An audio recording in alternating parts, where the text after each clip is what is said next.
español acerca de los sueños. ¿Qué piensas tú de los sueños? Porque no tengo suficientes, que me da mucha pena porque mi cerebro tiene presupuesto ilimitado para hacernos soñar cualquier cosa y solo sueño mierda.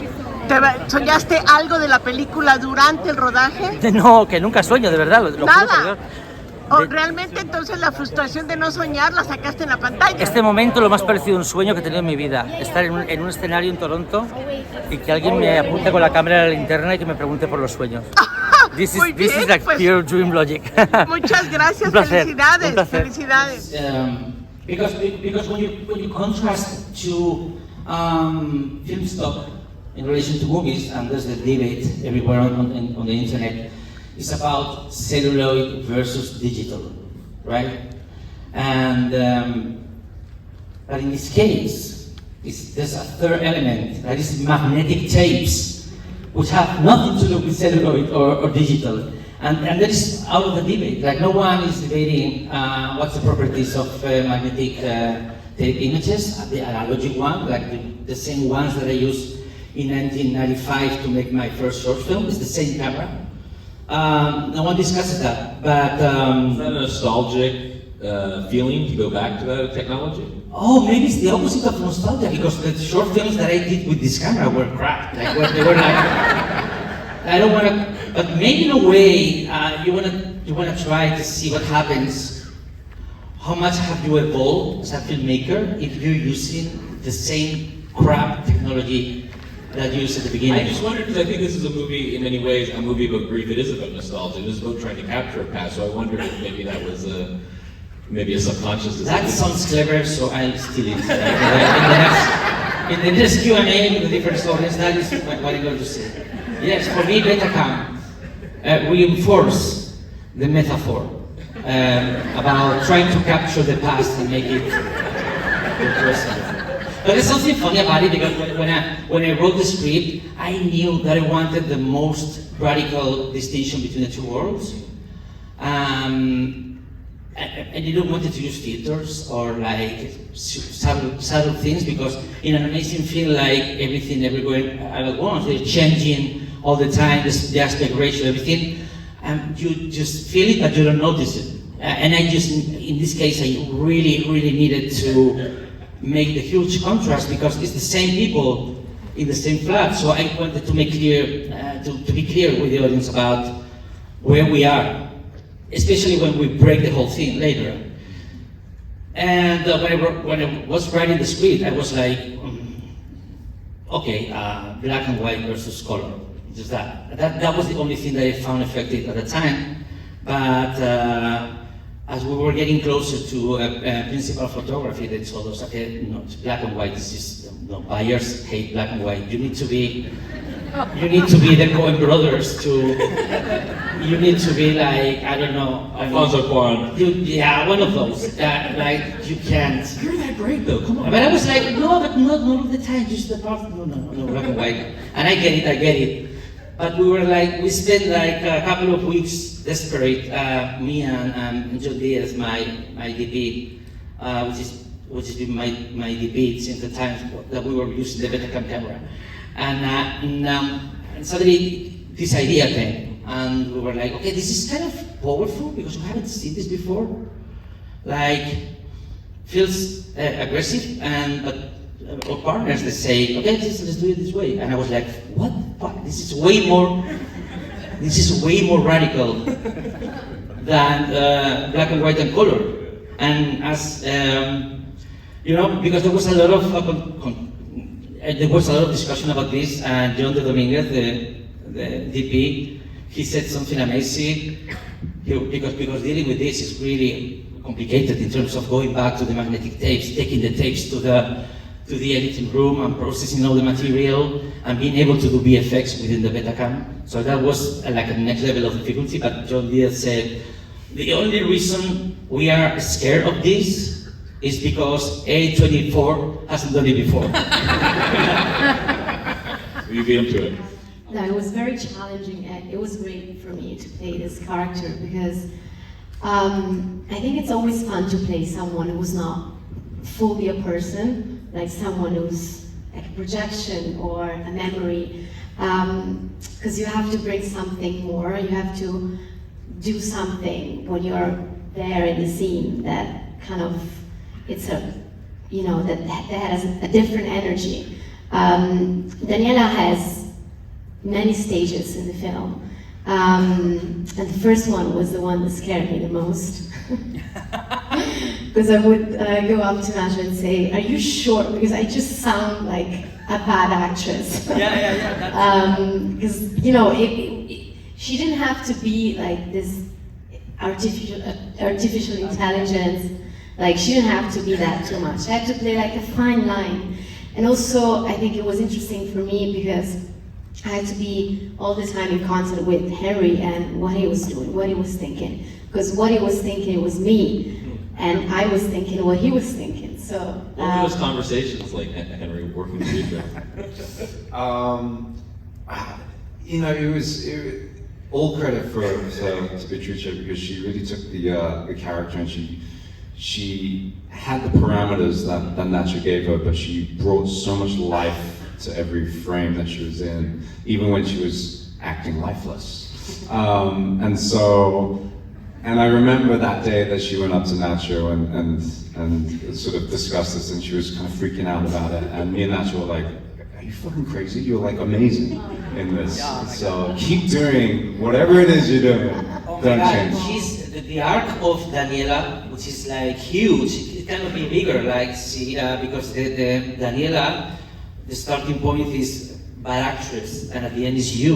yeah. There's no bigger arc than that. It became like a language Yeah. between us. It was like, oh, this is the bad actress moment. But the thing is, if the arcs, we are not telling to the audience, we are not mentioning the script, the step by step how you become real, because that would be boring. Like, you're bringing it to the screen without the movie mentioning the whole thing. Like you're evolving.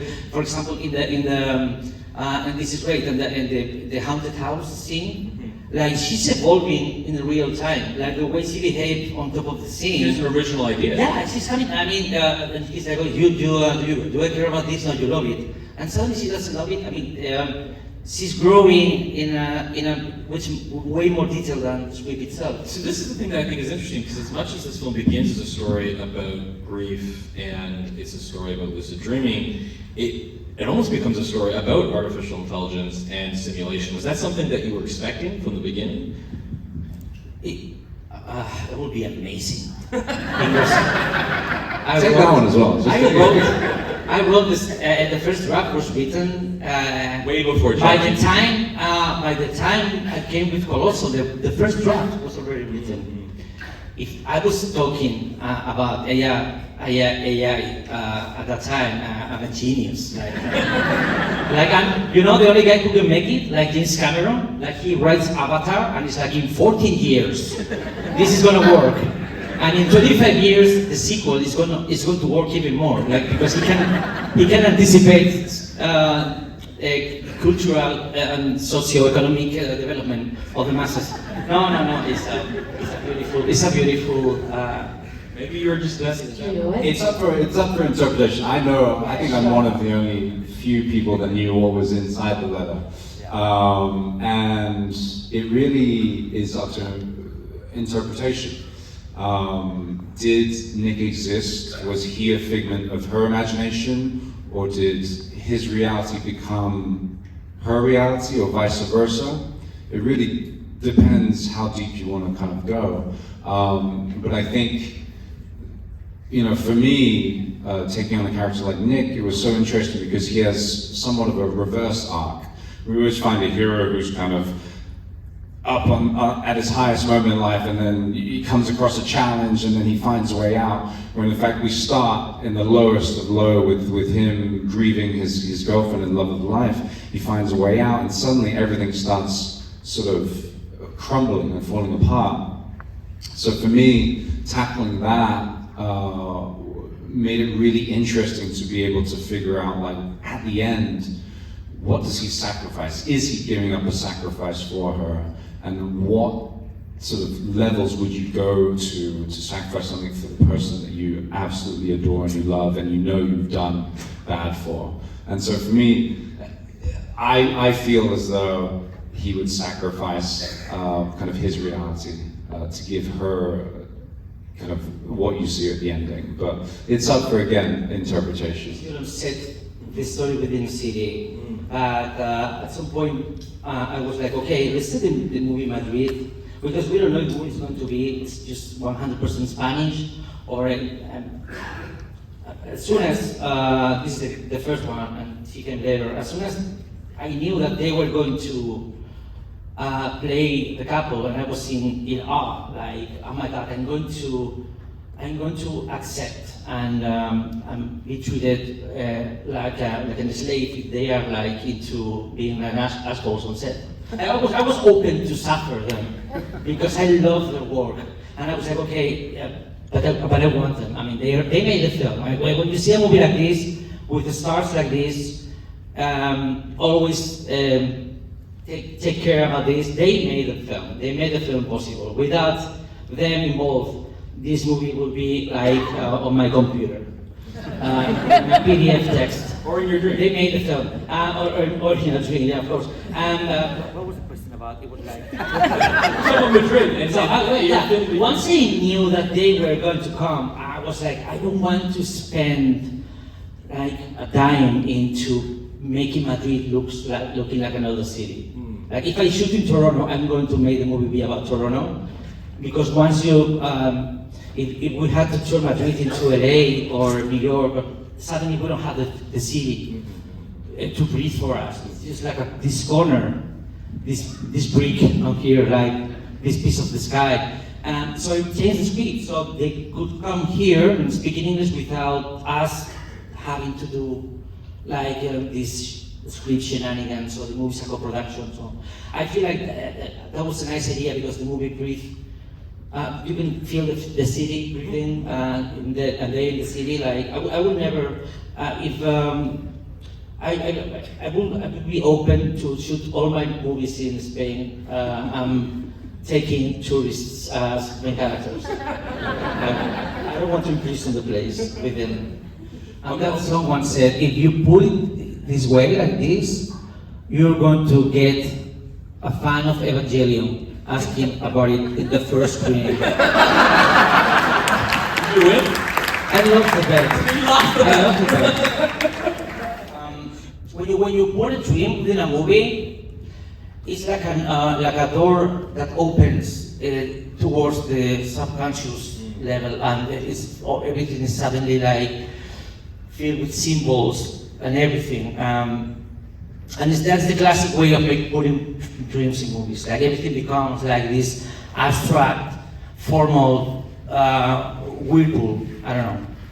And the premise of the movie is actually killing all of that. I mean, it's like destroying all that legacy of how dreams work, and just put asphalt, like turning into a parking lot, because he's building his own thing. So instead of like being overwhelmed by the dream, Nicholas is just building a city piece by piece. So it's the opposite of a dream in the traditional way. It's this guy playing Lego with his dreams, building his flat and the city and a normal life.